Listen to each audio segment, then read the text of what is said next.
FIFA ലോകകപ്പിൽ സ്വീഡനെ 1-5 ഗോളിന് തകർത്ത നെതർലൻഡ്സ്. ബ്രയാൻ ബ്രോബിയും കോഡി ഗാക്പോയും ഇരട്ട ഗോളുമായി മത്സരത്തിൽ തിളങ്ങി. ആക്രമണ ഫുട്ബോളിന്റെ എല്ലാ ചേരുവയും ഒത്തുചേർന്ന ഡച്ച് വിരുന്ന്.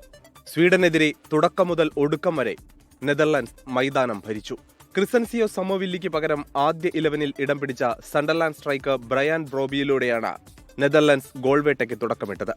മത്സരത്തിന്റെ 5-ാം മിനിറ്റിൽ തന്നെ കോഡി ഗാക്പോ നൽകിയ മനോഹരമായ പാസ് വലയിലെത്തിച്ച് ബ്രോബി ഓറഞ്ച് പടയ്ക്ക് ലീഡ് സമ്മാനിച്ചു. സ്വീഡിഷ് പ്രതിരോധം താളം കണ്ടെത്തും മുമ്പേ 2-ാം പ്രഹരവും ഏൽപ്പിച്ചു. 17-ാം മിനിറ്റിൽ ഡെൻസൽ ഡംഫ്രീസിന്റെ അസിസ്റ്റിൽ നിന്നും ബ്രോബി 2-ാം ഗോളും അക്കൗണ്ടിലാക്കി. 2-ാം പകുതിയും കളി നെതർലൻഡ്സിന്റെ കാൽക്കൽ തന്നെയായിരുന്നു. സ്വീഡന്റെ തിരിച്ചുവരവിനുള്ള പ്രതീക്ഷകളുടെ നെഞ്ചു തകർത്തുകൊണ്ട് ലിവർപൂൾ താരം കോഡി ഗാക്പോ അവതരിച്ചു. 47-54 മിനിറ്റുകളിൽ തകപ്പൻ ഫിനിഷിംഗിലൂടെ ഗാക്പോ വലകുലുക്കി. ഏറ്റവും കൂടുതൽ ഗോളുകൾ നേടുന്ന ഡച്ച് താരങ്ങളുടെ പട്ടികയിൽ ഇതിഹാസ താരം യോഹാൻ ക്രൈഫിനെ മറികടക്കാനും ഗാക്പോയ്ക്കായി. 58-ാം മിനിറ്റിൽ പകരക്കാരനായി ഇറങ്ങിയ ന്യൂകാസിൽ യുണൈറ്റഡ് താരം ആന്റണി എലാങ്കയിലൂടെയാണ് സ്വീഡൻ ആശ്വാസ ഗോൾ നേടിയത്.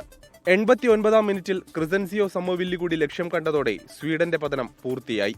കൃത്യതയുള്ള പാസിംഗും ശക്തമായ പ്രതിരോധ നിരയും കൊണ്ട് കളിയിലുടനീളം ഡച്ച് പട ആധിപത്യം പുലർത്തി. ടുണീഷ്യക്കെതിരെയാണ് നെതർലൻഡ്സിന്റെ അടുത്ത മത്സരം. സ്വീഡൻ അടുത്ത മത്സരത്തിൽ ജപ്പാനെ നേരിടും. World cup desk 24.